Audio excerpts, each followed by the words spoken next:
सबसे पहले मैं ये क्लियर कर दूं कि कुछ वहाबी देवबंदी ये बकवास करते हैं कि ये मौलाना सुन्नी जमात का नहीं है, हमारी जमात का है।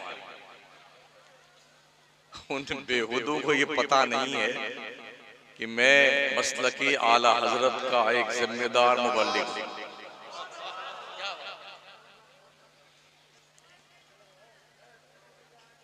हमारी कौम में जो बुराइयां फैली हुई हैं, मैं उन बुराइयों को दूर करने की कोशिश करता हूं।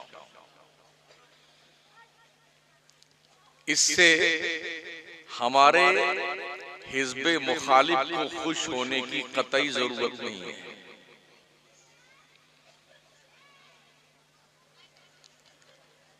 अहले सुन्नतुल जमात का तबका ही अहले जन्नत का तबका है।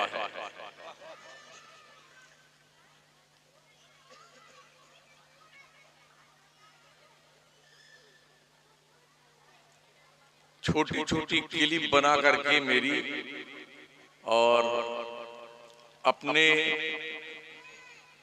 अकायदे बातिला और खुबसाए जमाना के नजरियातो अफकार को पेश करके ये समझाना चाहते हैं कि ये मौलाना जो है ये हमारी बात हो रहा है, ये तुम्हारी बात नहीं है, हमारी ही बात है जिसे हमने कहना छोड़ दिया था। गुज़िश्ता 42 साल से मैं तकरीर कर रहा हूं और जो हमने हालात का जायजा लिया है कश्मीर से लेकर कन्याकुमारी तक, हमारी कौम को हमने जलसों से अमल की दावत कम दी है, सिर्फ जन्नत का लालच दे करके ब्लैकमेल किया है। बस ये पढ़ लो तुम्हें जन्नत मिल जाएगी, ये वजीफा पढ़ लो जन्नत में पहुंच जाओगे, और एक बार सुभान अल्लाह कह दो जन्नत में 10 पेड़ लग जाएंगे। ये सब ठीक है, फजीलत अपनी जगह पर है, लेकिन क्या ये वजीफा हजरत अबू बकर को नहीं मालूम था? वो रात रात भर इबादत करके अल्लाह के दरबार में क्यों रोते थे? क्या हजरत उमर को ये वजीफे पता नहीं थे जो आज 1400 साल के बाद हमारे पास आए हैं? इतना रोते थे फारूक आजम कि उनके गाल पर आंसू बहते बहते नाली बन गई थी। उस्मान ज़ुन्नुरैन मौलाए कायनात, करबला के शुहदा और दूसरे असहाबे रसूल, औलियाए किराम, बुजुर्गाने दीन, इनका क्या मिशन था? क्यों रात रात भर रोते थे अल्लाह की जनाब में? इनके पास तो कन्फर्म जन्नत का टिकट था, हमारे पास सिर्फ वेटिंग लिस्ट का टिकट है। इतने खुश हैं लगता है कि कन्फर्म हो गया। आप वेटिंग लिस्ट टिकट लेके पहुंचे अपने स्टेशन पर और ट्रेन में जाएं और टीटी आपको कह दे कि आपका ये वेटिंग लिस्ट टिकट कंफर्म नहीं हुआ है और बंबई तक का आपको सफर करना है, तो आप कैसे करेंगे उसे आप ही जानते हैं। तो वेटिंग लिस्ट टिकट लेकर के बैठने वालों, कैसे तुम्हें यकीन हो गया कि तुम ही जन्नत में जाओगे? ये तो उस वक्त पता चलेगा जब मरोगे, ईमान पर खात्मा होगा, तब कंफर्मेशन होगा कि तुम जन्नत में गए। अभी तो हम भी जिंदा हैं, आप भी जिंदा हैं। अल्लाह ने फरमाया फमन ज़ुज़िहा अनिन नार व उदखिलल जन्नत फ़क़द फ़ाज़, जो दोज़ख से बचाकर जन्नत में डाल दिया गया वो कामयाब है। ईमान पर खात्मा होगा तभी आपको जन्नत में जाने का चांस मिलेगा, और ईमान पे खात्मा ना हुआ तो सीधे जहन्नम में ढकेल दिए जाओगे। तो ये गारंटी किसी के पास नहीं, ना हमारे पास में है ना आपके पास में। इसलिए मरते दम तक अपने ईमान की फिक्र करते रहो और अमल के मैदान में अल्लाह रसूल ने जो फरमाया है उसकी ताबेदारी करते रहो।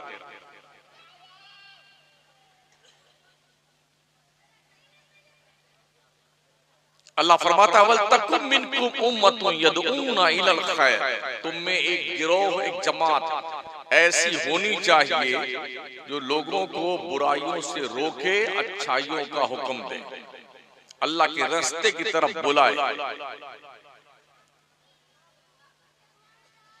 आज जो हमारे यहाँ है तरीका, उसूल, ज़ाब्ता,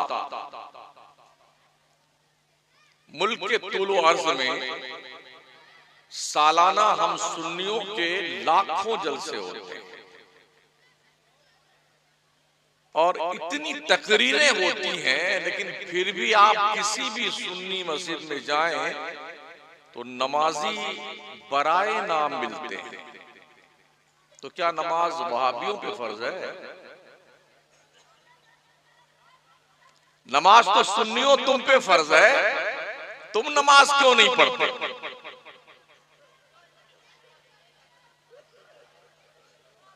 अभी एक मौलाना का वीडियो देखा, वो ऐलान कर रहे थे गांव वालों 4 दिन हो गया है मस्जिद में जमात नहीं हुई, अल्लाह के वास्ते 1-2 तो आ जाओ कि जमात हो जाए मस्जिद में।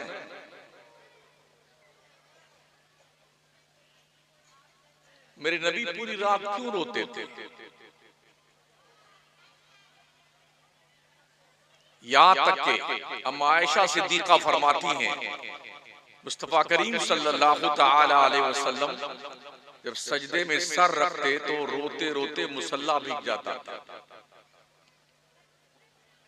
खड़े होते तो खड़े खड़े रोते रहते, दाढ़ी शरीफ भीग जाती थी, हिचकियां बन जाती थी और आका करीम के दिल की धड़कन की आवाज में ऐसे सुनती थी खौफे इलाही की बुनियाद पर, जैसे देगची में सालन पकते वक्त आवाज आती है, ऐसे नबी के दिल की आवाज आती थी।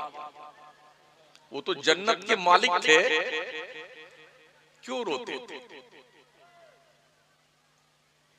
मेरे रब ने इरशाद फरमाया ताहा मा अंज़लना अलैकल कुरआन लितशक़ा इल्ला तज़किरतन लिमन यख्शा। मुस्तफा प्यारे, हमने कुरान इसलिए नहीं उतारा है कि तू मशक्कत में पड़ जाए। क्यों इतना रोता? ये कुरान तो नसीहत के लिए है, जो डर वाले हैं उनके लिए।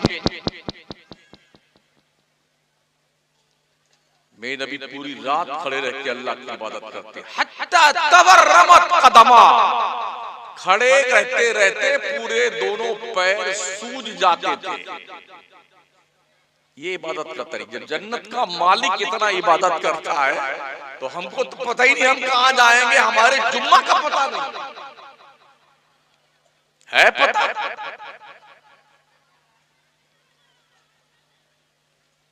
मेरे रब ने इरशाद फरमाया या अय्युहल मुज़्ज़म्मिल कुमिल लैला इल्ला क़लीलन निस्फ़हु अव इंक़ुस मिन्हु क़लीला औ ज़िद अलैहि वरत्तिलिल क़ुरआन तरतीला।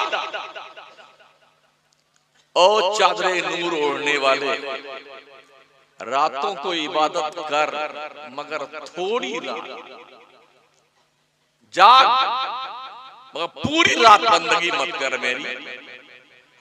कुमिल लैल इल्ला कलीला, रात में खड़े होके मेरी इबादत कर मगर थोड़ी रात तक। कितना? निस्फ़हु, आधी रात तक, अमीन कुछ या उससे कुछ कम, औज़िद अलैहि या थोड़ा ज्यादा, वरत्तिलिल कुरआन तरतीला, कुरान मुस्तफा ठहर ठहर के पढ़ा। आज तक मुझे भी हो गया लगभग 45 साल से नमाज में पढ़ रहा हूं और 40 साल से पढ़ा रहा हूं। अब तक एक भी इंफॉर्मेशन नहीं आई कि शमसुद्दीन थोड़ी नमाज कम पढ़ा कर, न किसी अमीरी जमात के पास आई है न किसी फकीर जमात के पास आई। ये मुस्तफा करीम का स्पेशली मकाम है कि अल्लाह फरमाता महबूब ज्यादा देर तक मेरी बंदगी मत कर। क्यों? इसलिए अल्लाह फरमाता इन्ना लका फिन नहारी सबहन तवीला, ए मुस्तफा तू दिन में बहुत सारे काम करता है, थक जाता है, तो देर तक मेरी बंदगी मत कर, सो लिया कर थोड़ी। ये महबूब है महबूब, और महबूब के नाज उठाए जाते हैं। अल्लाह खुद फरमाता अल्लज़ी यराका हीना तक़ूम, ओ प्यारे मुस्तफा तू जिस वक्त खड़ा होता है तेरा अल्लाह सिर्फ तुझको देखता है, सिर्फ तुझको देखता है। वैसे भी दुनिया में महबूब के सिवा कोई चीज है देखने के लायक? मेरे मुस्तफा रब के वो महबूब है कि अल्लाह फरमाता मुस्तफा तू जिस वक्त खड़ा होता है तेरा अल्लाह सिर्फ तुझे देखता है। वतक़ल्लुबका फ़िस्साजिदीन, और जिस वक्त तू अपने अहबाब के साथ झुरमुट मार के मुझे सजदे कर रहा होता तब भी तेरा रब सिर्फ तुझको देखता। अभी मेरे एक तकरीर का एक इक़्तिबास वीडियो की शक्ल में एक जनाब इरशाद साहब कुछ इरशाद फरमा रहे हैं। उम्मन मेरी तकरीर कौम की इस्लाह के लिए होती है, और हम सुन्नियों का जो हाल है वो किसी से छुपा और ढका हुआ नहीं। लाखों की तादाद में ऐसे सुन्नी हैं इस मुल्क में जो जिनका पीर भी नमाज नहीं पढ़ता है और मुरीद भी नमाज नहीं पढ़ते।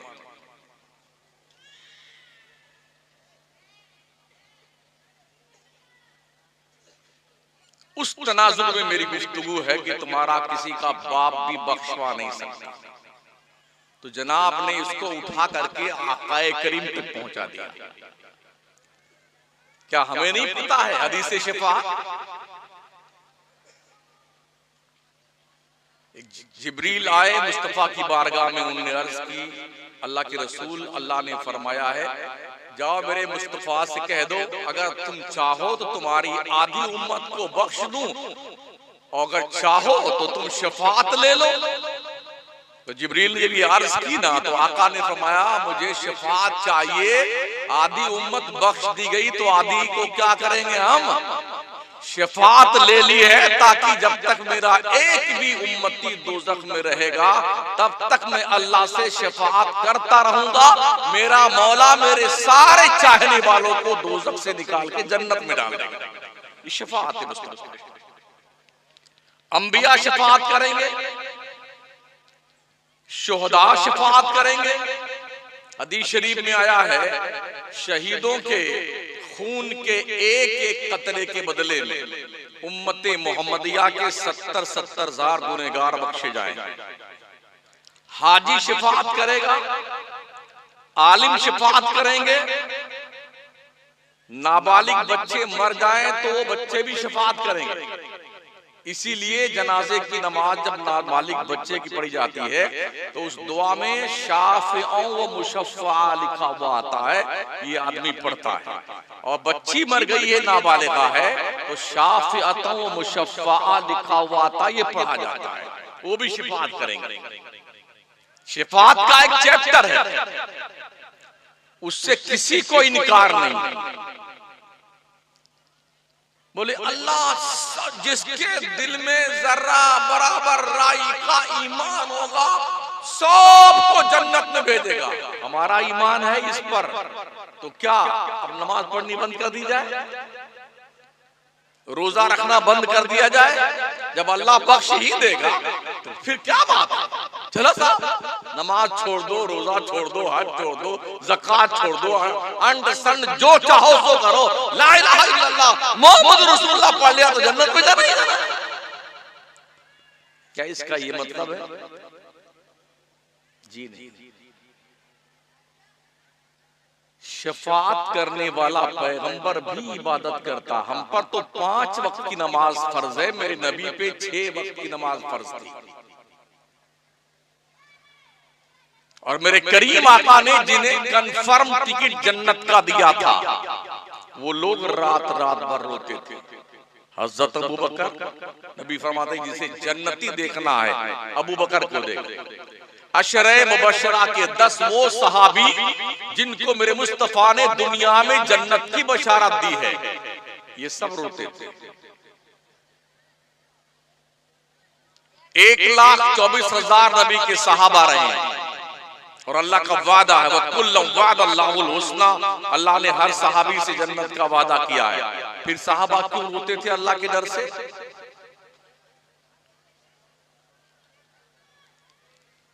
कुछ लोगों को यह शौक चर्राता है कि किसी की तकरीर पर कुछ अपनी तरफ से इरशाद फरमा करके हाईलाइट होना चाहते हैं। भाई हमसे पूछो ना हमने क्यों कहा और किसके लिए कहा है। क्या कोई मोमिन इसका इनकार कर सकता है कि नबी शफाअत नहीं करेंगे? हश्र के मैदान में जहां आदम से लेके ईसा अलैहिस्सलाम तक सारे लोग, कयामत तक के लोग जहां पर खड़े होंगे और अल्लाह से बात करने की किसी की हिम्मत ना होगी, उस मौके पे सबसे पहले शफाअत का दरवाजा खोल करके अपने उम्मत के लोगों को बख्शवा कर जन्नत में ले जाने का काम मेरा मुस्तफा करेगा। इसका कौन इनकार करता है? अल्लाह फरमाता है इन्नल्लाह यग़फ़िरु ज़ुनूबा जमीआ, बेशक अल्लाह सारे गुनाह माफ करता है। तो क्या आज के बाद आप छुट्टे सांड बन गए? मस्जिदों पे ताले लगा दिए जाए,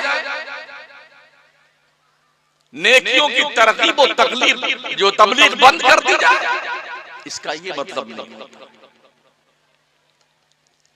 अल्लाह ने अपने नबी को मुबश्शिर भी बनाया है, नज़ीर भी बनाया है। जन्नत की खुशखबरी भी सुनाओ और जहन्नम से मेरे बंदों को डराते भी रहो। खुदा का खौफ दिल में पैदा कीजिए, अल्लाह का डर दिल पे गालिब रखिए। मेन चीज तकवा और परहेजगारी है, अल्लाह से डरना। तो जो सुन्नी नमाज नहीं पढ़ता है, क्या अल्लाह से डरता है वो? मैं पूरे मुल्क की बात करता हूं, 85% से ज्यादा सुन्नी नमाज नहीं पढ़ता है। अल्लाह की रोजी 3 मरतबा खाएगा हलक के ऊपर, सुबह भी, दोपहर, शाम और दिन भर बकरियों की तरह समोसा, कचौड़ी, पकौड़ी और मिष्टी, दही और जने क्या क्या ठूस ठूस के खाता रहेगा। ओ अल्लाह के रोजी को खा करके खुदा की बगावत करने वालों, नाफरमानो, तुमने शर्म नहीं आती है?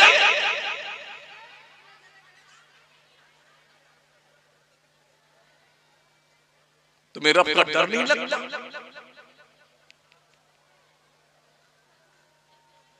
अल्लाह फरमाता है इन्ना अंज़रनाकुम अज़ाबन करीबा, कुरान की पूरी आयत, हम बेशक तुम्हें उस अजाब से डरा रहे हैं जो बहुत करीब है आने वाला था। तो करम फरमा इरशाद साहब, मुफ्ती साहब भी हैं, कहीं के हैं, मुझसे पूछे बगैर उन्होंने सुलह कुल्ली की सनद भी मुझे दे दी। हाँ, यूट्यूब पर जो है अभी चल रहा बहुत ज्यादा सुलह कुल्ली, और बोले अगर हमको ये ना होता तो हम ये कहते तेरी दोज़ख से तो कुछ छीना नहीं, खुल्द में पहुंचा रज़ा तो फिर तुझको क्या। हमको समझाते हो मसला की आला हज़रत क्या है। मैं मुफ्ती आज़म हिंद का मुरीद हूं, आला हज़रत की साहबजादे का मुरीद हूं मैं। मेरे सारे बच्चे सरकार ताजु शरिया के मुरीद हैं। हम पूरे मुल्क में सुन्नियत के दिफा के लिए बरसरे पैकार हैं। जब जरूरत पड़ती है तो हम बाज़ाब्ता तौर पर उनकी भी क्लास लगाते हैं जो नबी के गद्दार और दुश्मन हैं।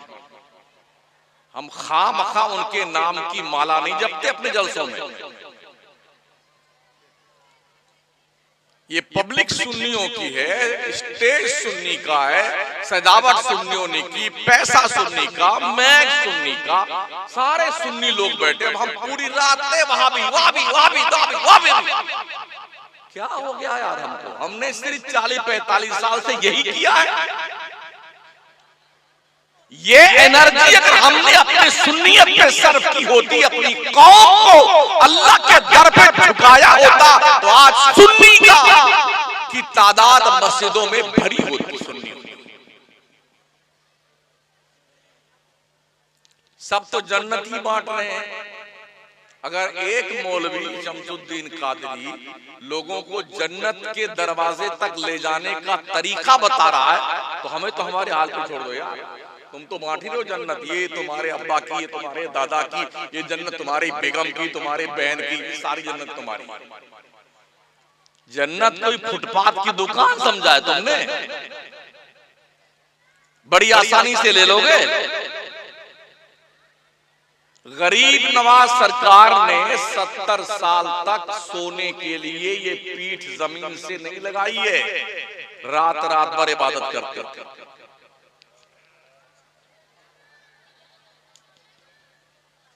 गौसे आजम पीराने पीर रोशन जमीर शेख अब्दुल कादिर जिलानी ने 40 साल तक इशा के वजू से फजर की नमाज अदा की। कहां बैठे हैं?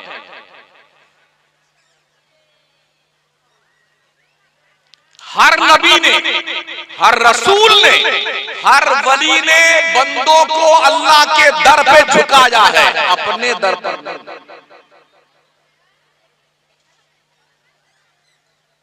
आज हालत ये है कि तुम हमारे मुरीद बन जाओ, हम तुम्हारे पीर साहब हैं, बस हम भी मौज से तुम भी मौज से। ये पीरी मुरीदी का कॉन्सेप्ट नहीं है।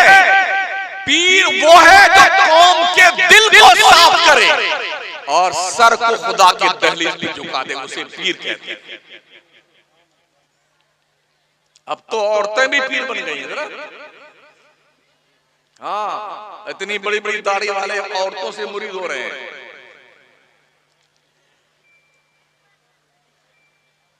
इतनी जहालत हमारे यहां आ गई है। मैं पर्सनल एक नहीं, कई दर्जन ऐसे मजारों को जानता हूं जहां ईंट पत्थर भी नहीं है, कोई मुर्दा दफन नहीं है, जहां गधा है, बिल्ली है, वहां भी जो है उर्स हो रहा बिल्ली का। दूर क्यों जाइए, आइए ना छोटा शरीफ। सरकार मखदूम सिमना के आस्थाने पे बिल्ली दाई का मजार बना हुआ है और बाज़ाब्ता वहां ये अकीदा बताया जाता है, वहां भी मुजव्वर बैठा हुआ है, जिसको दमा का मर्ज है तो ये बिल्ली अम्मा ठीक करती है, अस्पताल बंद कर दिए जाए।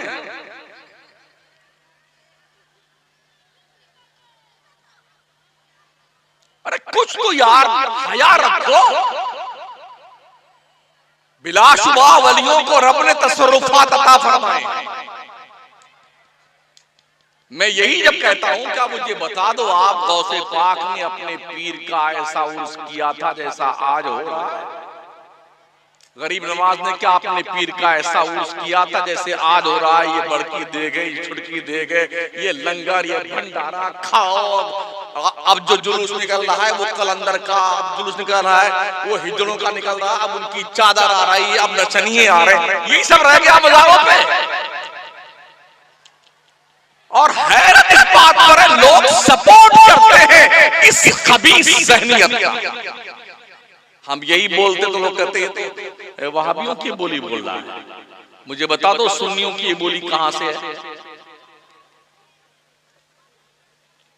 कहां लिखा है कि औरतें मजार पे जाएं?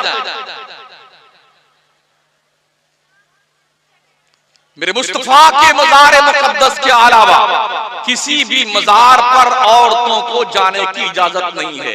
इमाम अहले सुन्नत ने बाज़ाब्ता तौर पर ये हदीस नक़्द फरमाई, लानल्लाह अला ज़ायरातिल क़ुबूर, कब्रों की ज़ियारत करने जाने वाली औरतों पे अल्लाह की लानत है।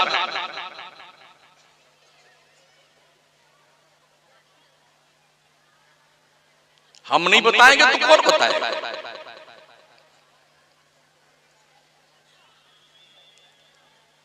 एक मजार देखा, उस मजार के ऊपर इतना मोटा मोटा डंडा लटकाया हुआ है। बड़ा इसमें कभी गए हैं? बोले सोटा वाले बाबा, 25-30 सोटा लटक रहा है। ये क्या भाई, क्या थिंकिंग है ये? अल्लाह वालों ने तो जिंदगियां खपा दी रब को राजी करने के लिए, तुमने उनके किरदार को तमाशा बना के रखा हुआ है। वहां भी जाए चूल्हे बाढ़ में उसकी ऐसी तैसी, हमें क्या करना वहां भी ऐसे। पर मुझे बताओ कहां पर सुन्नियत में ये आता है?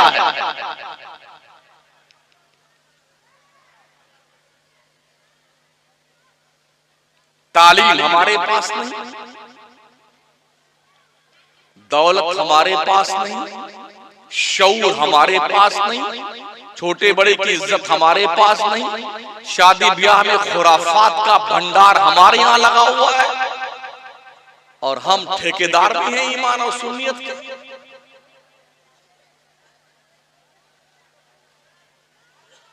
ये बेचारे मौलाना चंदा कर रहे थे, हजार रुपए, 50 रुपए, 10 रुपए, 5 रुपए, ये जरूरत पड़ती है मदरसों के लिए। सारी एनर्जी घंटा 1.5 घंटा उस बंदे खुदा ने सर्फ की तुमसे पैसा वसूलने के लिए कि मदरसे के लिए चंदा दो। अगर इसी कौम से कव्वाली नाच गाने पे पैसा तलब किया जाता, बगैर पूछे लाखों रुपया देता बंदा सुन्नी,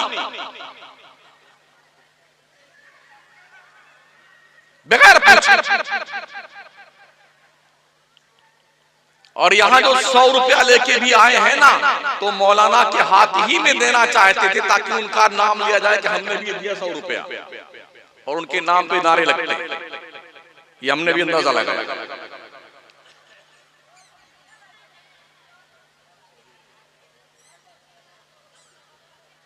गैरों के जो माबूदाने बातिल के इबादत गाहें हैं ना, बिरादरान वतन के यहाँ एक आदमी 1 करोड़ रुपया मंदिर बनाने में देता है, 2 करोड़ 2.5 करोड़। इसलिए बता रहा हूं, हम जिस शहर में रहते हैं मकराना में, पूरी दुनिया के भगवान वहीं बनाए जाते हैं, छोटे बड़े मजले, 1 पाव के, 2 पाव के, 2 किलो के, 10 किलो के, 100 किलो के, सब वहीं बनते हैं, फिर बेचे जाते हैं, और बनाने वाले सब मुसलमान हैं। ठीक है, वहां पर अपने बातिल मजहबो नजरियात के पैरोकार जो लोग हैं वो करोड़ों करोड़ों रुपए देते हैं। और कभी ऐसा भी हमने देखा है कि लाइन में लगे हैं कि अभी हमारे पास पैसा आ गया, अब आप वेटिंग लिस्ट में हैं, अगली बार देखेंगे। और हमारे यहाँ गला सूख गया बेचारा मौलाना हमारा, चिल्ला चिल्ला के नारा लगा करके सुभान अल्लाह कह करके आपके पूरी नस्ल को जन्नत में पहुंचा के तब 5 रुपए निकला है।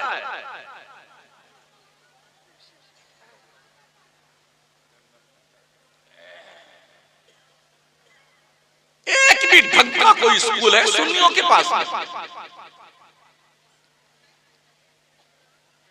अपने बच्चों को डॉक्टर बनाइए, इंजीनियर बनाइए, लॉयर बनाइए, आईएएस ऑफिसर बनाइए, आईपीएस बनाइए, आरएएस बनाइए, अपनी बेटियों को डॉक्टर बनाइए। क्यों? इसलिए कि जाहिर सी बात है आधा तबका औरतों का है, आधा मर्दों का है। बच्चों की पैदाइश के वक्त जानते हो क्या होता है? औरतें नंगी होती हैं अस्पताल में, जहां पर गैर मुस्लिम या मर्द डॉक्टर होता है, वो आकर के मादरजाद नंगा करके औरत को देखता है। कम से कम तुम्हारी बेटी मुस्लिम कौम की डॉक्टर रहेगी, इतना तो लिहाज होगा कि आपके बहन बेटी का वो पर्दा तो रखेगी।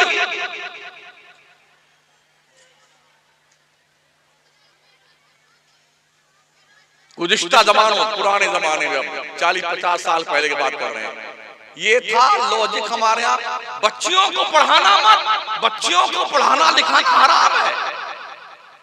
एक जमाने तक यही राग गाया गया कि बच्चियों को मत पढ़ाओ, बच्चियों को मत पढ़ाओ, बच्चियों को मत पढ़ाओ। अब वही फतवा देने वाले बच्चियों का दारुल खोले बैठे हुए। आज क्या हो गया भाई? क्यों जायज हो? ये वक्त की जरूरत है, इसलिए कि बाप क्वालिफाइड होगा, वो तो दिन भर थका हारा स्कूल में, कॉलेज में, ऑफिस में, दुकान पे, मार्केट पे सारा वक्त गुजारता है। अगर औरतें क्वालिफाइड रही तो बच्चों की एक मुस्तकिल नस्ल को बेहतरीन सही सोच देने की जिम्मेदारी मुस्लिम कौम और औरतों के इस तबके का है। इधर बैठ, ये औरतें जिस दिन अपनी जिम्मेदारी महसूस कर लेंगी, अगर ये क्वालिफाइड है तो बच्चों की पहली यूनिवर्सिटी माँ की गोद है। अगर यहाँ बच्चे सुधर गए तो कॉलेज की चौखट तक पहुंचते पहुंचते एक बेहतरीन बच्चा आपका इस्लाम का नुमाइंदा दिखाई पड़ेगा। बड़े अफसोस के साथ कहना पड़ रहा है, हर 2-4 महीने पे जब पुलिस कहीं छापा मारती होटलों पे ना, तो होटलों में पकड़ी जाने वाली गैर मर्दों के साथ में लड़कियां वो होती हैं जो कॉलेज में पढ़ती हैं। वो अपने स्कूल का यूनिफॉर्म बैग में रखती हैं और होटल में रात और दिन गुजारती हैं। जब पकड़ी जाती हैं तो पूरी कौम की नाक कट करती मां। आए दिन अखबारात की शह सुर्खियां देखने के लायक हैं। इसमें ज्यादा तादाद मुस्लिम उम्मा की बच्चियों की है कोई ध्यान देने वाला?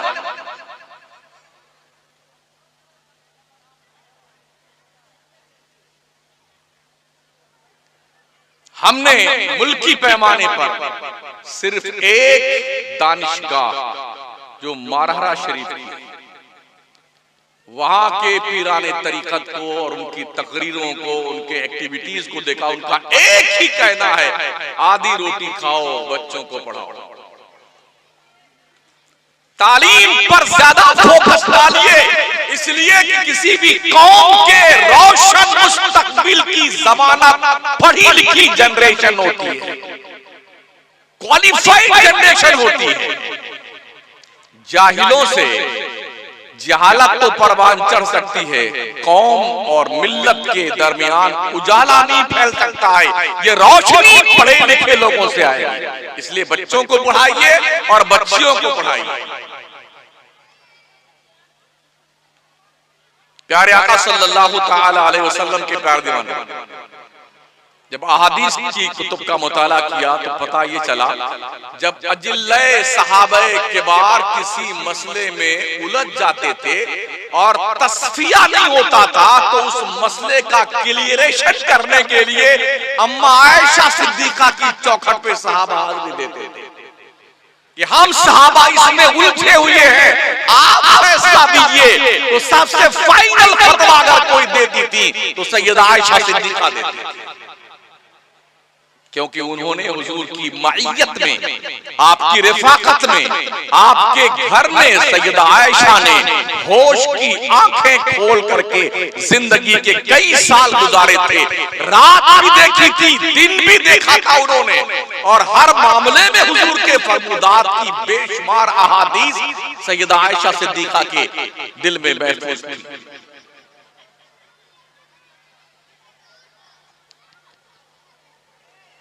अभी आपने देखा होगा, आपके इसी गालिबन वेस्ट बंगाल का ही मामला है। एक बंदा है, नौजवान बच्चा, अभी जल्दी पढ़ के फारिग हुआ है स्कूल से। उसने एक दिन ऐलान किया था, हम हर मुसलमान से 100 रुपया चाहते हैं कॉलेज बनाने के लिए। 7 दिन में 7 करोड़ रुपए मुसलमानों ने दिए और उसने कॉलेज बनाया है, वली रहमानी ने। 7 दिन में 7 करोड़ से कहते हैं।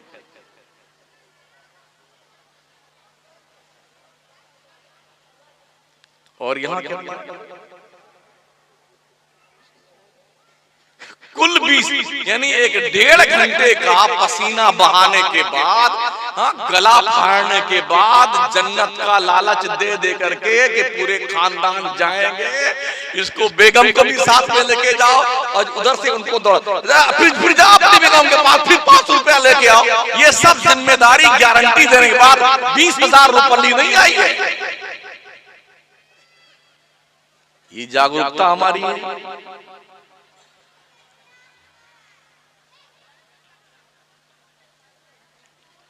बिल्कुल न्याज कीजिए, फातिहा कीजिए। 50 रुपए की चीज में भी फातिहा लगती है, 10 रुपए की चीज भी फातिहा लगती है। ये जो 10-10, 50-50 दे 11वीं में, 12वीं में, खिचड़े में खर्च करते हो ना, इसी पैसे को इकट्ठा करके इमाम हुसैन के नाम बजाय खिचड़ा खिलाने के हुसैनी इंस्टीट्यूट कायम कर दो, जहां बच्चे पढ़ लिख करके हुसैनी किरदार के हामिल बने।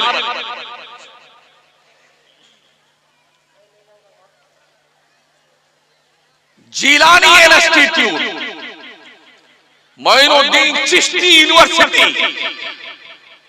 इमाम अहमद रजा यूनिवर्सिटी, ये बनाओ ना। क्या दिक्कत आती है आपको? क्यों नहीं बनाते हो? ये क्यों पैसे बर्बाद करते हो खुराफातों पे? यूं माशाल्लाह 2-2 प्लेट खाने के बाद 3-3 प्लेट बड़ा मजा आ गया। नमक भी ठीक था और मिर्ची भी ठीक थी, बहुत स्वादिष्ट सामान था, सिर्फ इतने काम के लिए।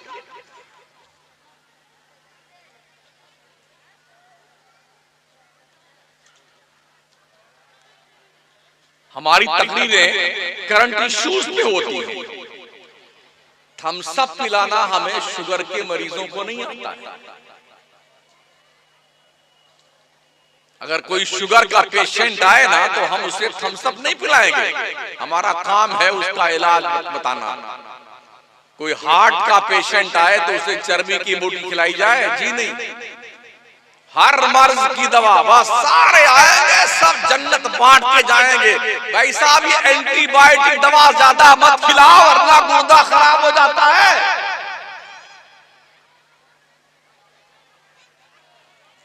जलसे कराओ, हर आलिम को उन्वान दो कि जनाब अल्लामा महोदय आपको इस उन्वान पे तकरीर करनी है और तैयारी करके आना।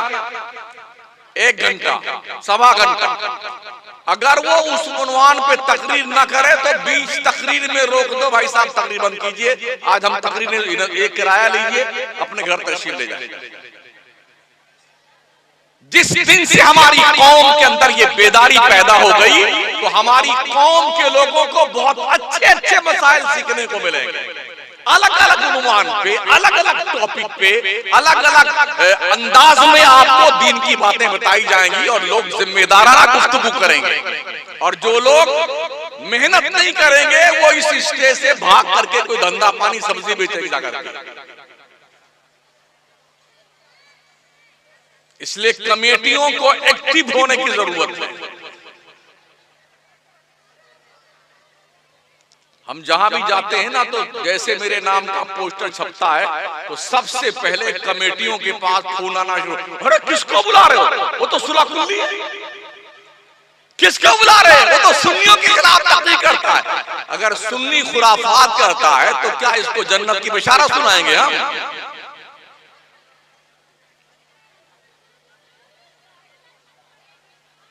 बताऊं मैं आपको, ये पिछले साल से पहले साल हजरत सुभानी मियां साहब किबला ने ऐलान फरमाया था कि आला हजरत के आस्ताने पर हुजूर मुफ्ती आजम हिंद के मजार पर कोई चादर नहीं चढ़ाएगा। पिछले साल से पहले साल 26 सफरुल मुजफ्फर को मैं बरेली शरीफ था, मेरी तकरीर थी मुफ्ती तथीर साहब की सदारत में उनके गांव में। मैं बरेली शरीफ हाजिर हुआ, आस्ताने पे फातिहा वगैरह पढ़ के लौटा। इस्लामिया इंटर कॉलेज के दीवार से लग करके मुफ्ती आजम हिंद के कई मुरीदों की दुकानें हैं, वहां बैठे रहे। तो हजरत मना फरमाया, मैंने जायजा लिया कि दरगाह शरीफ क्षेत्र में रजा नगर सौदागरान मोहल्ले में किसी दुकान पर चादर नहीं दिखी मुझे, मगर हमारी कौम के नौजवान गुंडे बदमाश मवाली टपोरी टाइप के सुन्नी इधर इस जलसा हो रहा है इस्लामिया इंटर कॉलेज के अंदर, उलमा खिताब फरमा रहे उर्से रजा की तारीख में 25 सफर मुजफ्फर को, और उसके बगल के सड़क पर कम से कम 3 घंटा जाम किया सड़क। नौजवानों ने डीजे लगा करके चादर का जुलूस निकाला बगावत करने के लिए। हमको क्यों रोका गया चादर चढ़ाने से? शर्ट उतार करके यूं नचा रहे थे और डांस कर रहे थे। पिछले साल से पहले साल की बात है।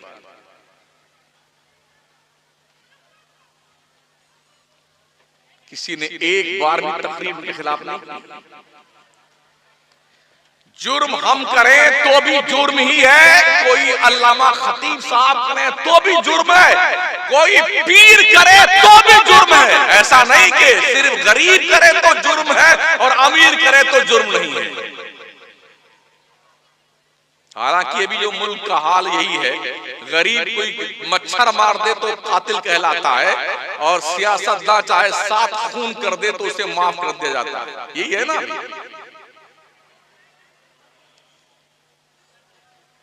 डरिए अपने रब से, सिर्फ रब से डरना सीखो, रब से और किसी से नहीं। जो बंदे रब से डरते हैं ना, दुनिया उनसे डरती है। डरना शुरू करो अपने परवरदिगार से। ये भी सुन लो, अगर आपने ये सोच रखा है कॉलेज में यूनिवर्सिटी में हमारे बच्चे पढ़ने जाएंगे तो वहां से बहुत बढ़िया सुन्नी बन के आएंगे, गलत सोच आपकी है। मदरसे में बच्चे पढ़ने आते हैं 5 से 7%, और वो भी जिन बच्चों का दिमाग काम नहीं करता है इल्ला माशाअल्लाह, वो बच्चे ज्यादा मदरसे में भेजे जाते हैं। जो इस बच्चा किसी मदरसे में नहीं चलता वो आएगा, हजरत इसको यहीं डाल दीजिए, ये माल कहीं नहीं चला, आप ही इस पे कुछ मेहनत कीजिए। खा पी के बच्चे मोचंडे बन के परवान चढ़ते हैं मदरसों में, इल्ला माशाअल्लाह। बहुत कम बच्चे हैं जो पढ़ने लिखने वाले होते, परसेंटेज कम है। और जो थोड़ा माइंडेड जीनियस बच्चे होते हैं उन्हें स्कूल भेजा जाता है, कॉलेज, यूनिवर्सिटी, और उनका ईमान संभालने और बचाने के लिए वहां कोई सुन्नी लेक्चरर नहीं है, कोई सुन्नी प्रोफेसर नहीं है, कोई सुन्नी मास्टर नहीं है। तो हमारा वो बच्चा जब डॉक्टर बन के निकलता है, लॉयर बन के निकलता है, तो वो मुजफ्फर बन के चलता वहां से। घर सुन्नियों का था, सुन्नियों के घर पैदा हुआ, सुन्नियत के माहौल में जवान हुआ, मगर कॉलेज यूनिवर्सिटी की तालीम ने उसे पिलपिला बना दिया या दीन से बेगाना बना दिया। आप चले जाइए मुस्लिम यूनिवर्सिटी में, गिन लीजिए उंगली पे कितने सुन्नी लेक्चरर हैं। आप चले जाइए जामिया मिल्लिया में, हमदर्द में चले जाइए, हमने अपनी सारी एनर्जी सिर्फ खुराफात पे खर्च की है। और अफसोस ये है जो माइंडेड लोग थे वो खामोश तमाशाई बने बैठे थे। कौम जिधर जा रही उधर जाने, जिस जगह पे चल रही चल रही, जो कर रही उसे करने दो। करोड़ों रुपए का ताजिया हर साल सुन्नी बना करके मट्टी में पलीद करके आता है, करोड़ों रुपए। शहर जयपुर में 400 ताजिए ऐसे निकलते हैं जिन्हें गवर्नमेंट ने परमिशन दिया हुआ है। कोई ताजिया 1 लाख से नीचे नहीं होता है। 400 ताजिया 1 लाख ही आप जोड़े तो कितने रुपए हो गए? 4 करोड़ रुपए का ताजिया एक शहर में जो रजिस्टर्ड ताजिया है उन पर खर्च होता है, और दिन में निकालता है जुलूस, शाम को खड्डे में पटक के आ जाते हैं। जिस कौम को इतना शऊर ना हो कि ये बांस की पट्टियां और चमचमी और कागज की पन्नियां डाल करके और इमाम हुसैन बना करके, अली असगर, अली अकबर, नन्हे अली असगर को बना करके हजरत सकीना जिंदाबाद जिंदाबाद, और ये पटका, और जब दरिया में नहीं डूबता तो कूद कूद के डुबोते उस पर बैठ करके। आंखों देखी बात, एक शहर में 4 करोड़ रुपए सुन्नी मुसलमान मट्टी में दफना देता, और पूरे मुल्क का हाल ये है। कुछ ऐसे इलाके जहां 18, 20 लाख का एक ताजिया बनते देखा है। अगर ताजिया के बारे में कुछ बोल दो तो हमारा सुन्नी क्या कहता है, वहां भी हो गया हमारा।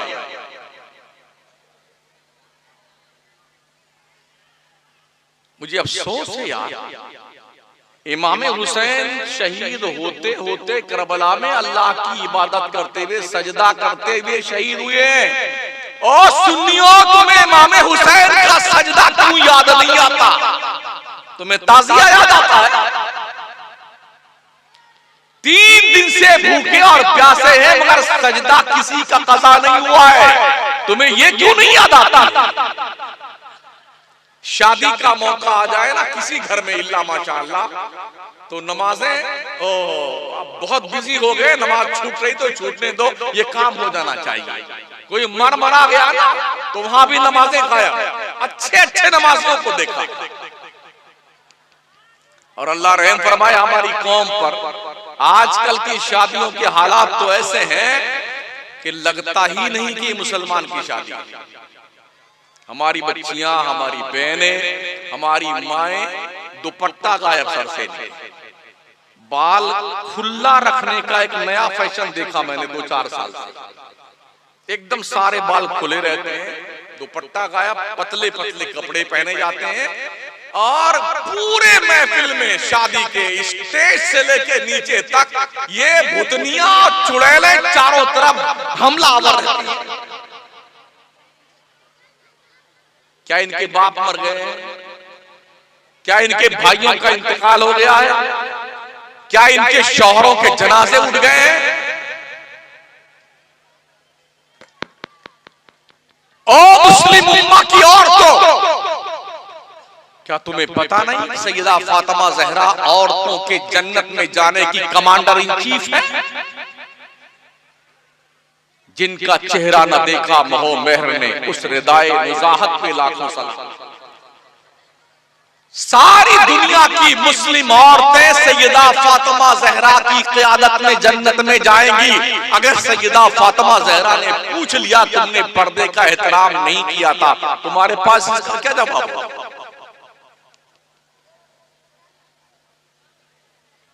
आज तो ब्यूटी पार्लर बने हुए हैं, यहां तक मेहंदी लगाई जाती है, यहां कांधे तक। किस कदर बेहयाई का माहौल है, कितना बेगैरती का माहौल है यार। आज के 25-30 साल पहले क्या औरतें, लड़कियां दुल्हन नहीं बनती थी? आज क्या बलाएं आ गई। गरीब बाप बड़ी मुश्किल से अपने बच्चियों की शादी करने का इंतजाम करता है। 40,000 50,000 का सिर्फ मेकअप करवाया जा रहा है आज की तारीख में। ना बच्चियों का एहसास है, ना बच्चियों की माओ को एहसास है। मेरे पैगंबर ने फरमाया था, शादियां आसान बनाओ, ज़िना को मुश्किल कर दो। बरकत की शादी वो है जिसमें खर्चा कम हो। हमने देखा यही है, एक शादी पर 1 लाख से लेकर के 1 करोड़ रुपए और 10 करोड़ रुपए इसी मुल्क में खर्च हो रहे हैं।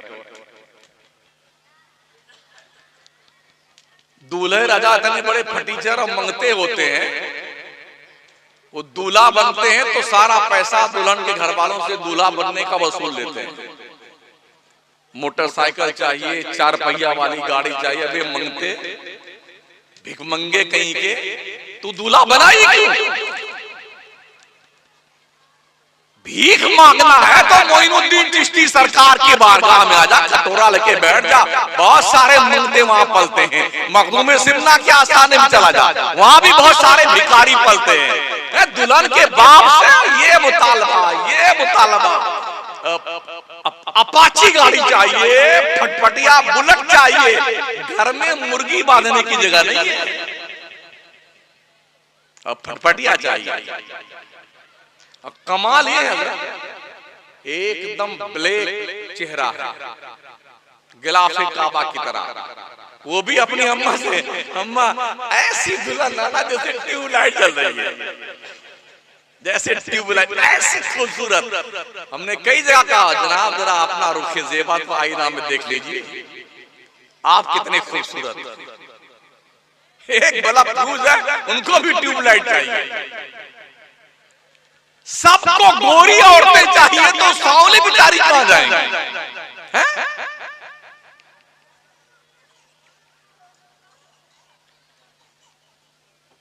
अगर एक बाप जिसकी आमदनी पर डे सिर्फ 500 रुपए है, मुझे बताओ वो घर का खर्चा चलाए या अपनी बेटी का दूल्हा बनने वाले शख्स के मंगते के लिए फटफटिया का इंतजाम करे।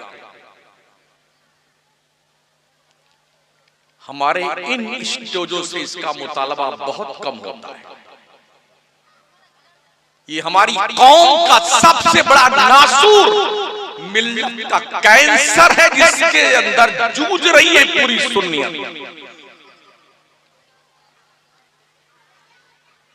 जिस बाप के 2-3 बच्चियां लगातार पैदा हो जाएं और 500 रुपए की पर डे कमाई बेचारे की, तो घर चलाए कि शादी करे अपने बच्चे। हम भी पढ़ते हैं अखबार, कहीं ना कहीं हर दिन अखबार की सुर्खी मिल जाती है, एक बाप ने अपने 2 बेटियों के साथ जहर खा करके कुएं में छलांग लगा दी।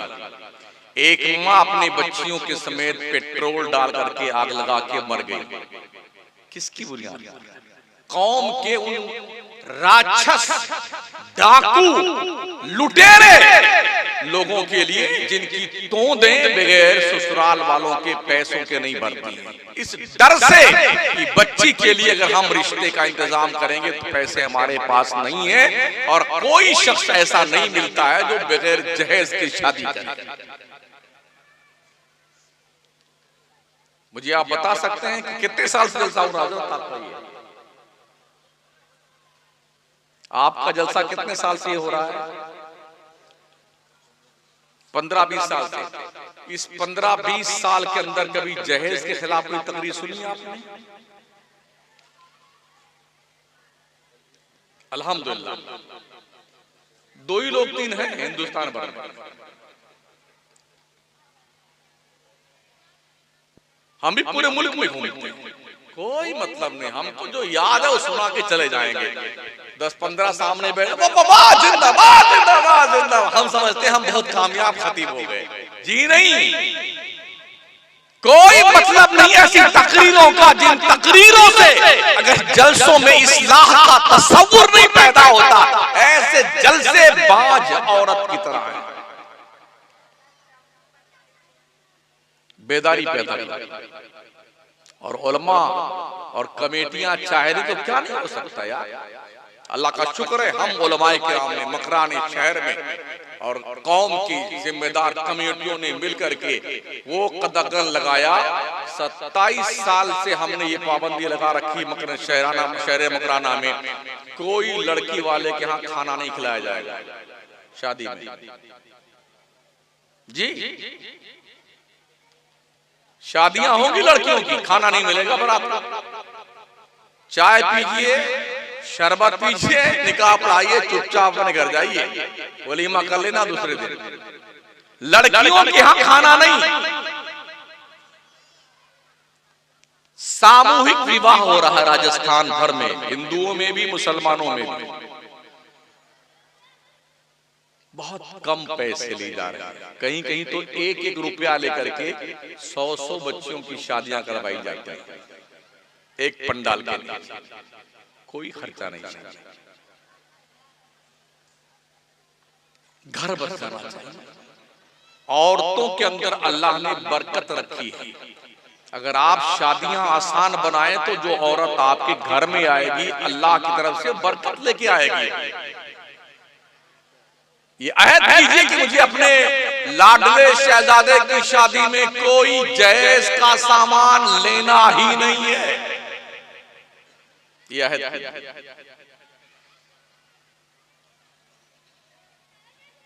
फिर देखिए अल्लाह कितनी बरकत आपको देता है। शादी ब्याह तो ये इंसानी जिंदगी की जरूरत है ना। अकेले तो सिर्फ अल्लाह ही अच्छा लगता है। ला रहबानियत फिल इस्लाम, पैगंबर फरमाते हैं इस्लाम में जोगीपन नहीं है कि जी हम तो अकेले रहेंगे, हम शादी नहीं करेंगे। कई लोग हैं हमारे मुल्क में अब तक कुंवारे हैं, बुढ़ा गए हैं,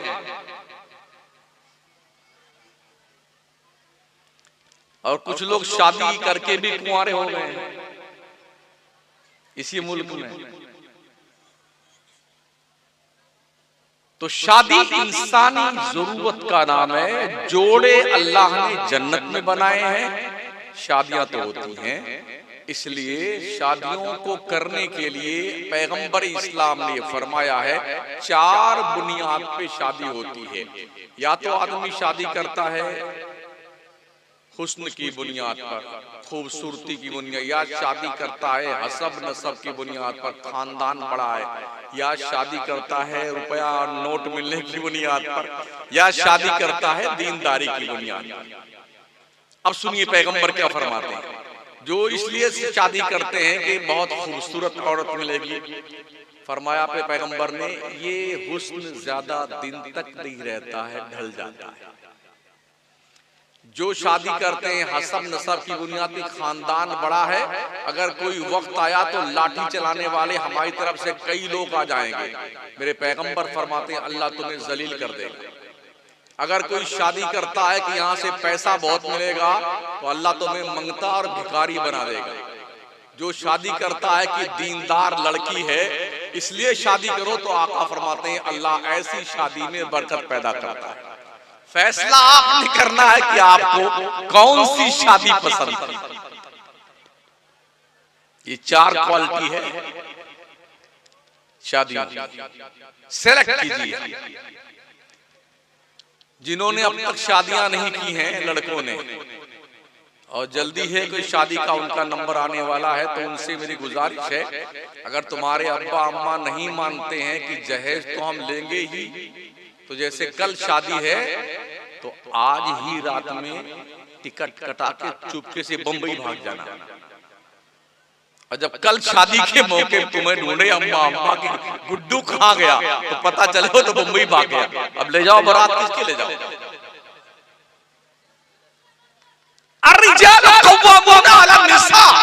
रब फरमाता मर्द औरतों पे हाकिम है। हाकिम इतना मंगता तो नहीं होता, भिखारी तो नहीं होता है, कल्लाश तो नहीं होता है। कितना बड़ा फटीचर है, पहली रात में जाता है अपने बेगम के कमरे में, जरा मेहर माफ कर दो। अबे बेशरम, पहली रात में औरत के सामने हाथ जोड़े खड़ा हुआ है, मेहर माफ कर दो। जब तुझे इतना भी नहीं देना आता तो शादी करने क्यों चलाता।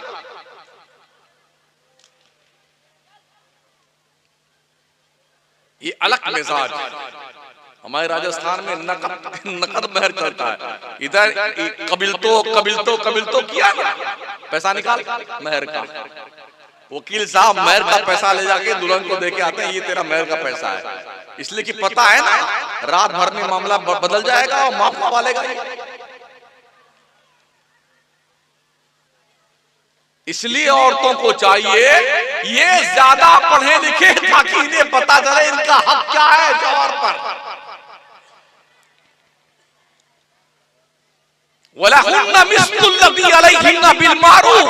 जिस तरह से औरतों के ऊपर मर्दों के हक आते हैं, ऐसे ही औरतों के हक मर्दों पर भी आते हैं।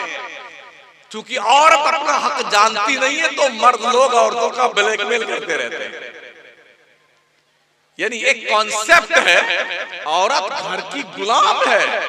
महोदय जी, औरत को इस्लाम ने गुलाम और कनीज नहीं बनाया है, औरत को इस्लाम ने घर की मलका बनाया है और ये पावर दिया है। अगर बेटी पैदा हो बाप और माँ खुश होकर के परवरिश करें और इज्जत से शादी कर दे, तो मुस्तफा ने बेटी की परवरिश पर माँ बाप को जन्नत की बशारत दी। ये भी पैगंबर इस्लाम ने फरमाया।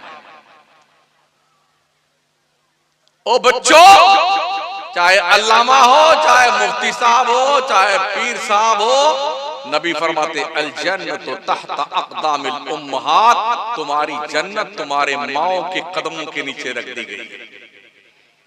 ये इस्लाम है, इस्लाम जो किसी का हक नहीं मारता। हमारी जन्नत काबा के दीवारों के साए में नहीं है, हमारी जन्नत माओ के कदमों के नीचे है। ये इस्लाम है जिसने माँ को ये वक़ार अता फरमाया है, ये इज्जत। सोचिए और 100 बार सोचिए। गुजरात के एक इलाके में तकरीर कर रहा था, मैंने कहा औरतों को ये हक है, अगर औरतों को उनके शौहर उनका खर्चा नहीं देते हैं तो जब गुड्डू के पापा घर आकर के अपनी पैंट बुशर्ट उतार करके टांग दें तो चुपके से उनकी जेब से अपने खर्चे का पैसा निकाल लिया जी। ये चोरी में नहीं आता है, ये तुम्हारा हक है। ये मसला बता के हम आ गए तो एक हफ्ते के बाद फोन पे फोन, अरे हजरत क्या मसला बता दिया, पूरी जेब खाली हो जाती है। हमने और ना खर्चा दो औरतों को।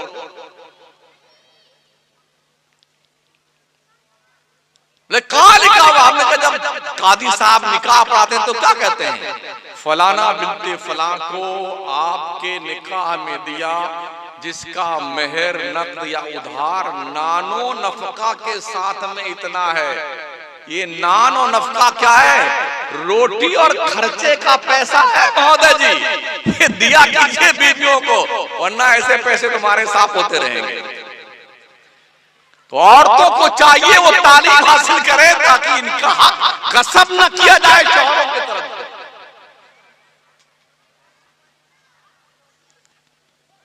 पढ़ाइए अपने बच्चों को, दीनदार बनाइए। बगैर दीन का इल्म हासिल किए आप खुदा की इबादत भी ढंग से नहीं कर सकते। हमने बचपन से सुना, अरे पुलिस की भर्ती मत करना, पुलिस में मत जाना, पुलिस और फौज में मत जाना, और जी ये ठीक नहीं है, कीड़े पड़ जाते हैं, इनकी कमाई हराम है। आज एहसास हो रहा है कि अगर पुलिस में हमारे मुस्लिम लोग भर्ती हुए होते तो ये जुल्म जो आज हम पे हो रहा है इतना तो नहीं होता। एक जमाने से ये लोन लेना हराम, लोन लेना हराम, लोन लेना हराम, नतीजा ये हुआ कि आज पूरे मुल्क में करोड़पति अरबपति मुसलमानों में इक्का दुक्का मिलेंगे, इसलिए कि लोन लेना हराम। एक जमाने तक यही फतवे दिए गए, लोन लेना हराम, लोन लेना हराम। गैरों ने करोड़ों करोड़ों रुपए लगा के फैक्ट्रियां कायम की और आज बड़े बड़े मील के बड़ी बड़ी फैक्ट्रियों के मालिक बने बैठे। मुसलमान इक्का दुक्का है। आज अब दारुल इफ्ता में मुफ्ती फतवा लिखता है जरूरत की बुनियाद पर लोन लिया जा सकता। भाई साहब यही पहले फरमा दिया होता तो क्या होता। आपके पास फर्ज कीजिए 1 करोड़ रुपए कोई फैक्ट्री कायम करना चाहते हैं, क्या आप बगैर लोन लिए हुए फैक्ट्री कायम कर सकते हैं? आप 4 व्हीलर गाड़ी खरीदने जाएं, क्या कैश दे करके आप गाड़ी लेके आ सकते हैं? इतना जांच प्रक्रिया में लगा देंगे, उल्टे रहोगे मुर्गा की तरह। बैंक से लोन लेकर के फिर आप फैक्ट्री कायम कीजिए, करोड़ों और अरबों रुपए की फैक्ट्री लगाइए, तो क्या दिक्कत आती है? हमें पूरे भारत में कश्मीर से कन्याकुमारी तक ऐसे 10 लोग भी अब तक नहीं मिले जिनके पास 100-200 मुसलमान या मजदूर काम करता। इतना गरीब मुसलमान। आज की तारीख में अगर किसी जेल में 1000 लोग बंद हैं तो 900 मुसलमान हैं, सिर्फ 100 दूसरे बिरादरी के हैं। 900 मुसलमान जेल में। अगर यकीन नहीं आता है, अभी अक्षरधाम पे हमला हुआ था कोई 37-38 साल पहले, कई मुसलमान तकरीबन 37 या 38 मुसलमानों को गिरफ्तार किया था। 37 साल बाद 2 साल पहले फैसला दिया जज साहब ने, बाइज्जत बरी किए जाते हैं, इनका कोई कसूर नहीं मिला। तो 37 साल तुमने घास छीला है, घास मुसलमान के तुमने 37 साल बर्बाद कर दिए कि इसकी तबाही, इसकी जिंदगी खत्म हो गई। जो कमाई के दिन थे, जो लाइफ बनाने का दिन था, वो जेल में सड़ा दिया। आज भी मोहम्मद खालिद उमर नाम का बच्चा कश्मीर का, कितने बच्चे हैं जो दिल्ली की जेल में सड़ रहे हैं, कसूर कोई नहीं। अभी पिछले साल मुंबई में तकरीबन 17 लोगों को 23 साल के बाद ये कहकर के हुकूमत महाराष्ट्र की हाई कोर्ट ने फैसला दिया इन मुसलमानों का कोई कसूर नहीं मिला, इसलिए बाइज्जत बरी किया जाता। भाई साहब, ये 23 साल तुमने क्यों बर्बाद किए? क्या हमारी हुकूमत इतनी गूंगी, बहरी और अंधी है? किसी का जुर्म साबित करने के लिए 23 साल लग जाते हैं? जी नहीं। एक मुनज़्ज़म प्लानिंग के मुस्लिम कम्युनिटी के क्वालिफाइड ग्रेजुएट बच्चों को उठाओ, किसी न किसी जुर्म में इनको फंसा करके जेल में सड़ा दो, ताकि इस कौम का मुस्तकबिल चौपट हो जाए और बर्बाद हो जाए। क्या इस माहौल में आपकी जिम्मेदारी नहीं बनती कि आप पढ़िए? आपका दुश्मन इतना चालाक है कि आपको अपंग करने की प्लानिंग तैयार कर रहा है, और आप हैं सिर्फ खाने पीने में मस्त हैं। दोपहर को मछली बनेगी, शाम को मछली बनेगी, फिर तीतर बनेगा, फिर मुर्गा बनेगा, फिर उसके बाद और कुछ और आएगा। रोज खाए जाएंगे, रोज खाए। खा खा करके टंकी इतनी बड़ी हो गई, दिमाग इतना छोटा हो गया। आइए दिल्ली में आइए, मटिया महल किताबों से पहचाना जाता था। इतनी दुकानें किताबों की थी, आज दो चंद दुकानें रह गई हैं। हर दुकान को किताबों की दुकान खत्म करके वहां मछली, मुर्गा, तीतर, बटेर ले हरदम कढ़ाई में चम्मच फटा। आइए आइए, तला तला मुर्गा खाइए, आइए आइए, chicken chilli, chicken crispy, mutton barra खाए जा रहे हैं। ये लाइन लगी मुसलमानों की खाने की। जो दिमाग वाली कौमें हैं वो अपने बच्चों पे मेहनत करती है। किसी भी कौम का बैकबोन, रोशन मुस्तकबिल, उज्ज्वल भविष्य उस कौम की नौजवान नस्ल पर मुनहसिर होता है। जो कौमें चालाक हैं अपने बच्चों को पढ़ाती हैं।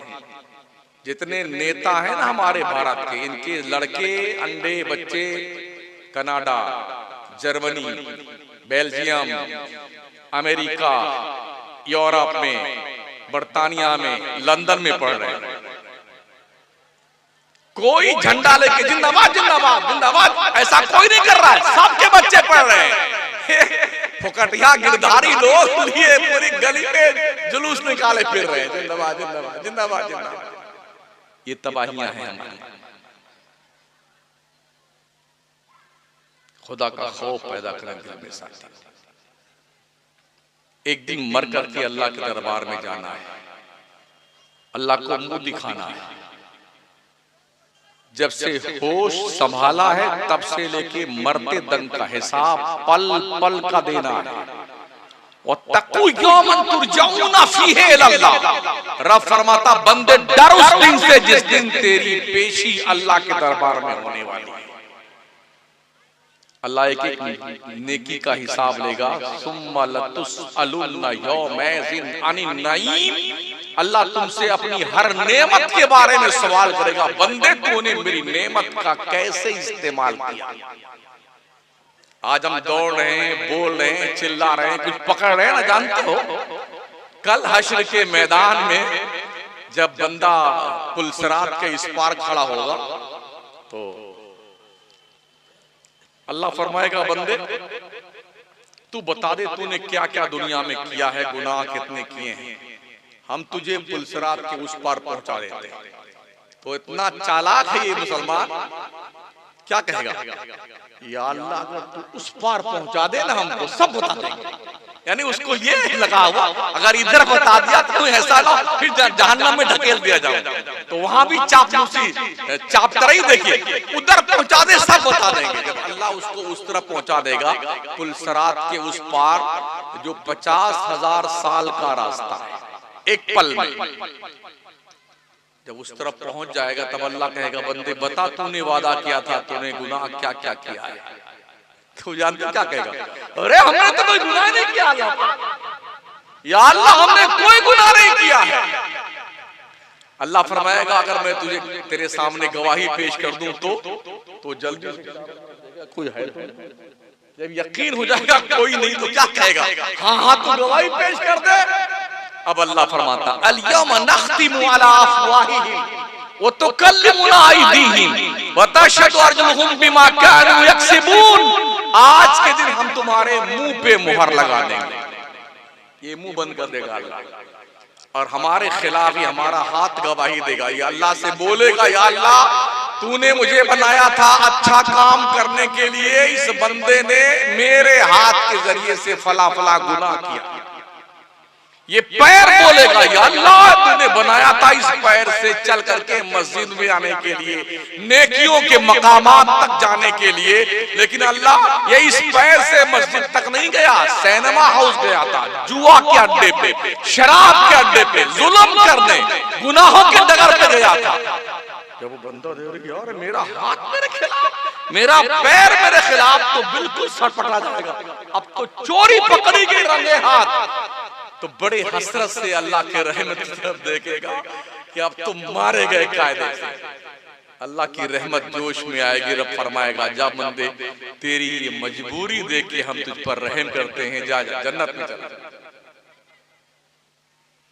तो क्या इसका मतलब ये है कि ये सोच करके कि हमारे साथ भी ऐसा ही होगा तो कुछ भी करो और अल्लाह तो भेज ही देगा जन्नत में।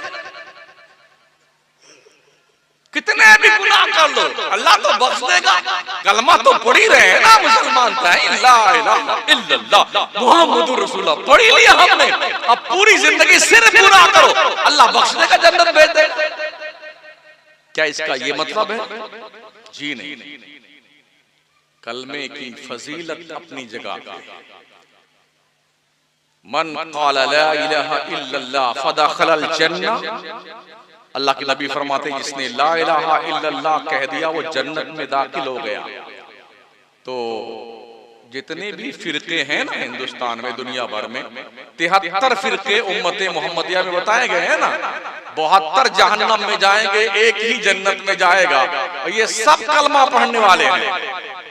तो क्या सब जन्नत में जाएंगे? मन क़ाला ला इलाहा इल्लल्लाह फदखलल जन्नह।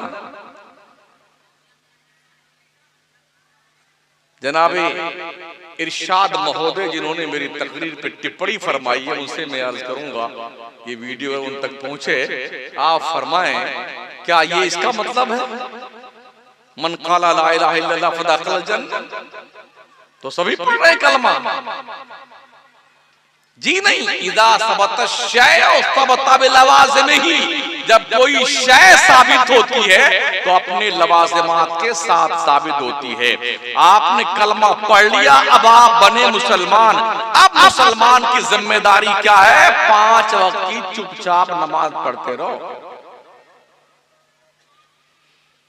मेरे करीम आका क्या फरमाते? मन तरका सलात मुतअम्मिदन फकत कफर, जिसने एक वक्त की नमाज जानबूझ के छोड़ दी उसने काफिरों जैसा काम किया। मेरे पैगंबर फरमाते जिसने एक वक्त की नमाज छोड़ी उसका नाम जहन्नम के दरवाजे पे लिख दिया जाता है। एक काफिर और मुसलमान के बीच फर्क सिर्फ नमाज का है। मेरे आका फरमाते हैं जिसने एक बार नमाज छोड़ दी वो 2,86,00,000 साल जहन्नम में जलाया जाएगा। अस्सलातु इमादुद्दीन वमन अकामहा फक़द अकामद्दीन वमन तरकहा फक़द हदमद्दीन। दीन का नमाज दीन का सुतून है। जिसने नमाज कायम किया उसने दीन कायम किया, जिसने नमाज छोड़ दी अपना दीन उसने ढा दिया। पैगंबर फरमाते हैं बंदे इबादत कर अपने परवरदिगार की, अंतअबुदल्लाह काइन्नका तरा फ़इन लम तकुन तरा फ़इन्नहु यराक। अपने रब की इबादत ऐसे कर जैसे तू खुदा को देख रहा है। और इतना यकीन तेरा नहीं जमता, कम से कम ये ध्यान रख तेरा खुदा तुझे देख रहा है। हम क्या देखते हैं? हमारे लोग नमाज तो सीखते नहीं इमाम साहब पास आकर के, मौलाना के पास में, तो नमाज पढ़ना आता नहीं है ज्यादा लोगों को। जब मस्जिद में आएंगे तो ऐसे तिरछे देखेंगे बगल वाला कैसे नियत बांधता है, ऐसे। अब नियत बांध लेने के बाद कुछ पंखा देखते रहते हैं, कोई इमाम साहब का कुर्ता पजामा देखते रहते हैं, फिर ऐसे तिरछे देख लेंगे कैसे रुकू करता है। सीखते क्यों नहीं? नमाज में चक्कर मकर देखते हो। अल्लाह के नबी फरमाते जब बंदा हालत नमाज में इधर उधर देखता है तो अल्लाह फरमाता बंदे क्या मुझसे भी ज्यादा खूबसूरत तुझे कोई दिखाई दे रहा है? कहां देख रहा है? मेरी बंदगी कर रहा है, कहां देखता है? नमाज के लिए नियत बांधो तो वहां देखो जहां पर तुम सजदा के करते वक्त पेशानी टिकाते हो। जब रुकू में जाओ तो दोनों पैरों के बीच में देखो। जब तहियात में बैठते हो तो पेट की तरफ देखो। जब सजदे में जाओ तो अपने नाक की तरफ देखो। कोई देखता है? ना कोई पूछता मौलाना साहब से आकर के कल का लौंडा है, इससे पूछने जाएंगे हमारी बड़ी बेइज्जती हो जाएगी। तो या तो बेइज्जती करवा लो या दीन सीख लो भाई साहब। अपने इमाम के पास किसी नमाज के वक्त आकर के बैठकर आधा घंटा दीन सीखा करो, दीन, ताकि कोई डाकू लुटेरा तुम्हें सुन्नियत के डगर से डगमगा ना सके। दीन सीखो, अकीदा सीखो, अमल सीखो।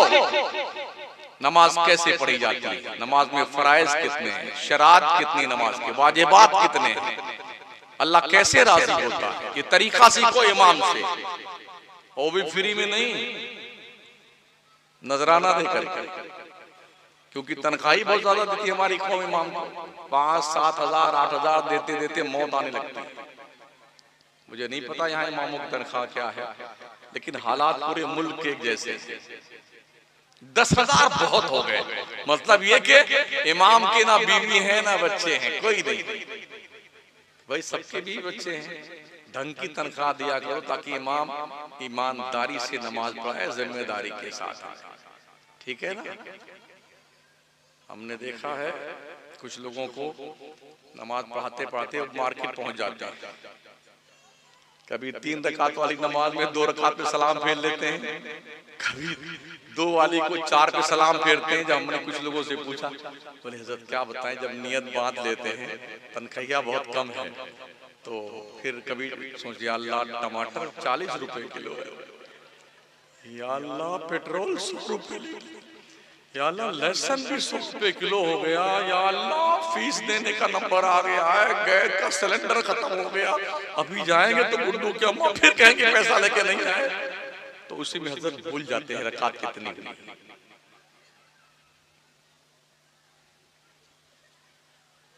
कभी 3 की 2 पे सलाम फेर दे, कभी 2 वाला 3 पे सलाम फेरते हैं। तो तनख्वाह इतनी दो अपने इमाम को कि नमाज की नियत बांधने के बाद वो नमाज में रहे, मार्केट भी न जाए। अगर आप चाहते हैं कि ऐसा इमाम हो जिसे पैसा ना देना पड़े, तो पूरे हजरत क्या नाम इस्लाम का, इनायतपुर के लोगों एक खत लिखो जिब्रील के नाम। हजरत जिब्रील अलैहिस्सलाम, अस्सलाम वालेकुम रहमतुल्लाह बरकातहू, हमारे इनायत नगर की जामा मस्जिद में या मस्जिद में इमाम की जरूरत है, अपनी कंपनी का एक फरिश्ता इमाम भेज दो। ना खाना खाएगा, ना पानी पिएगा, ना सोना उसे होगा, ना उसके बीवी, ना उसके बच्चे, फ्री में नमाज पढ़ेंगे, भेज दो।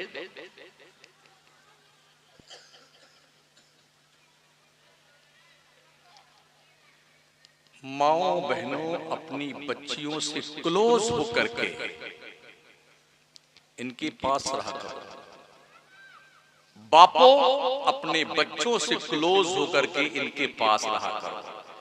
इससे पहले कि कोई बदकिरदार दोस्त तुम्हारे बच्चे से दोस्ती गांठ करके उसके दिल पर गुनाहों की तहरीर लिखे, अपने बच्चे से क्लोज होकर के उसके दिल पर वफादारी मुस्तफा की तहरीर लिखो। और माँ, तुम भी अपनी बच्चियों से क्लोज होकर के उसके दिल पर कनीज़े फातिमा की तहरीर लिखो। इससे पहले कि कोई बदकिरदार लड़की गर्लफ्रेंड बना करके, अपना दोस्त बना करके बदकिरदारी के डगर पे लगा दे आपके बच्ची को। इन्हें बताओ अपनी बच्चियों को, तुम एक बाप का गुरूर हो, एक कौम का सरमाया हो। अगर तुम्हारे कदम लड़खड़ाए तो पूरी मिल्लत की नाक कट जाए। ये जिम्मेदारी माओ की है, बहनों की है। हम कुछ नहीं कर रहे हैं, सिर्फ जिंदगी बिता रहे हैं। गुजारोगे जिंदगी तब भी गुजर जाएगी, ना गुजारोगे तब भी गुजर जाएगी। लेकिन ये सोच के गुजारो कि अल्लाह ने तुम्हारे पीछे तुम्हारी औलाद रखी है, उसकी जिम्मेदारी तुम पर आ गई। तरबियत करो अपने बच्चों की। माओ बहनों, तुम अपने बच्चों की तरबियत करो। बाप कमाने जाए तो माएं घर में रह के बच्चों की तरबियत करें और परवरिश करें, ताकि आपका मुआशरा शिक्षित, क्वालिफाइड, परहेजगार मुआशरा हो। आज भी हो जो बराहीम साईमा पैदा, आग कर सकती है अंदाजे गुलिस्ता पैदा। हजरत दारुल का चंदा था ना, यहाँ दारुल चलता है। कितनी पढ़ाई होती है, सिर्फ कम से कम मदरसों को इस मेयार का बनाया जाए कि हमारा बच्चा हाफिज बन के निकले तो 10वीं पास करके निकले, आलिम बन के निकले तो 12वीं पास करके निकले। कोई मुश्किल काम नहीं है ये। साउथ इंडिया में जाइए ना, 3 साल पहले 51 बच्चे आलिम फाजिल बन करके, लॉयर बन करके हाई कोर्ट में उन्होंने ड्यूटी संभाली। 51 बच्चों ने, अल्लामा भी हैं और लॉयर भी। एक साथ दोनों तालीम हासिल की। इसके लिए हमारे लोगों को थोड़ा साउथ इंडिया का सफर करना होगा, उनका सिलेबस देखना होगा, ये किस ढंग से बच्चों को तालीम देते हैं। लेकिन हमें फुर्सत कहाँ है। आज इनका उर्स है, कल हटीले बाबा का है, परसों दुखरायन गैबन शाह का है, तरसों बेलतरे के बाबा का है, उसके बाद नीम करे वाले बाबा का है, फिर वो नदी किनारे वाले बाबा का उर्स है। यहाँ कुरान खानी में सारे बच्चे लगे हुए हैं, वहाँ कुरान खानी में जा रहे हैं, और चहल्लुम की फातिहा में सारे बच्चे खाना खाने गए, 2 घंटे की पढ़ाई हुई। अगर ये बच्चे ना भेजे जाए किसी के बाप की फातिहा में, तो लोग मदरसे से नाराज हो जाते हैं, मदरसे को चंदा देना बंद कर देते हैं। पूरा जिस्म छलनी है, मरहम कहां कहां रखा जाए। बड़े अदब से आपसे अर्ज है, एक चुप रहना सीखिए।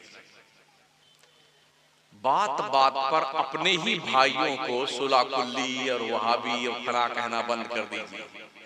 ये राइट आपको नहीं है, जब तक तहकीक ना हो जाए कि वाकई में ये उस डगर पे चला गया। बहुत सारी बुराइयां हमारे मुआशरे में हैं जो यकीनन गलत हैं, और हमने उसे गले लगा रखा है। हर आदमी कुढ़ रहा है उसे देख करके, बोलता इसलिए नहीं है कि लोग कहेंगे वाह। जैसे मुझ पर फतवे लगते रहते हैं रोजाना, ये फलाना होगा, ये धमाका हो गया। इमाम अहले सुन्नत ने 4 बड़े बड़े दज्जालों पे जो कुफर का फतवा लगाया था ना, अशरफ अली थानवी, कासिम नानातवी, खालिद अहमद अम्बेठवी और रशीद गंगोई, ये 4 लाइन अरबा, इनके पास खत लिखे, तहकीक की है। आपने फरमाया है इस आदत से, इस इबारत से बाज आ जाओ, इसे खत्म कर दो, इसको छापना बंद कर दो, इससे रुजू कर लो। जब लोग नहीं माने हैं तब उसके बाद जाकर के कुफ्र का फतवा दिया है, वो भी हरमैन तैयबैन समेत सारे उलमा ने मिल के दिया।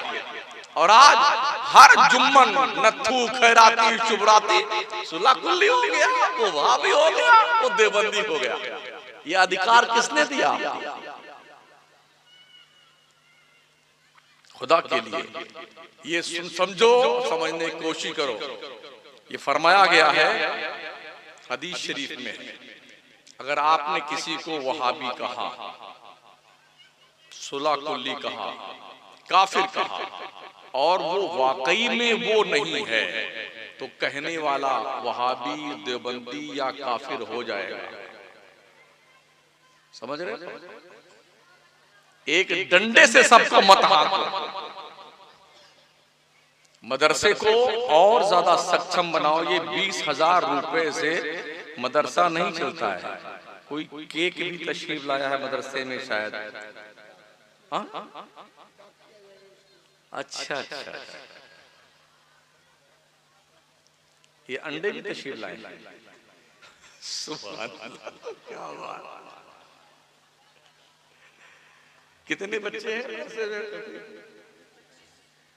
अंडे तो कम है, 5 ही हैं।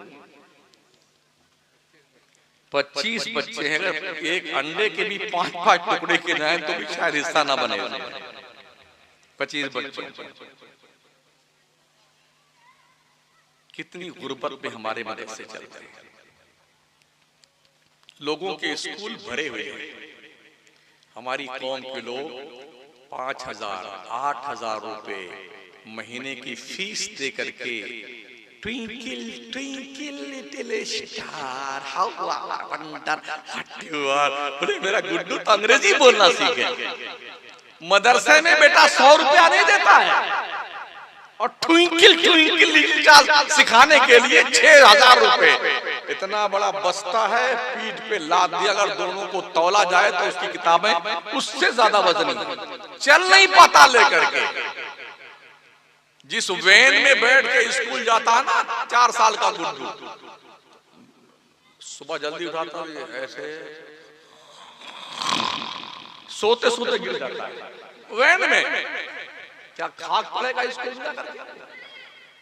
मतलब कि माएँ सोचती जाओ दिन भर तो छुट्टी हो गई, अब हम गप्पे लड़ाएंगे बैठ बैठ। कम से कम बच्चे 5 साल के हो जाएं।